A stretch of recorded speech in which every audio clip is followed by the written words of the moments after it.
ஹாய்ங்க. பொதுவாக செல்லப்பிராணிகளோட கண்களுக்கெல்லாம் ஆவிகள் பேய்கள் இதெல்லாம் தெரியும்னு சொல்லுவாங்க. ஆமாங்க, அப்படித்தான் ஒரு நாள் கீதா நைட்டு 12 மணிக்கு ஒரு ப்ராஜெக்ட் ஒர்க்கு பண்ணிக்கிட்டு இருந்தா. வெளியில் நாய் கொலைக்கிற சத்தம் கேட்டுச்சு. வெளியில் பால்கனியில் போய் பார்க்கும்போது ஒரு கருப்பு நாய் ஒரு வீட்டை நோக்கி பயங்கரமாக ஊழலிட்டு இருக்கிறத பார்க்குறான். உடனே அவளுக்கு பயங்கரமாக பயம் வந்துருச்சு.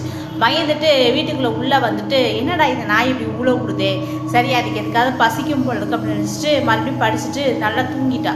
காலையில் எழுந்திரிச்சு பார்க்கும்போது வெளியில் ஒரே சத்தமாக இருந்துச்சு. என்னன்னு போய் வெளியில் போய் பார்க்கும்போது ஒரு அந்த கத்தனை வீட்டில் பந்தெல்லாம் போட்டு எல்லாரும் அழுதுகிட்டு இருக்காங்க. ஏன் அப்படின்னு சொல்லி கேட்கும்போது அந்த வீட்டில் இந்த பையன் திடீர்னு நெஞ்சொலியில் இறந்து போயிட்டான்னு சொல்கிறாங்க. அப்போ தான் அவங்களுக்கு ஒரு விஷயம் புரிஞ்சிச்சு.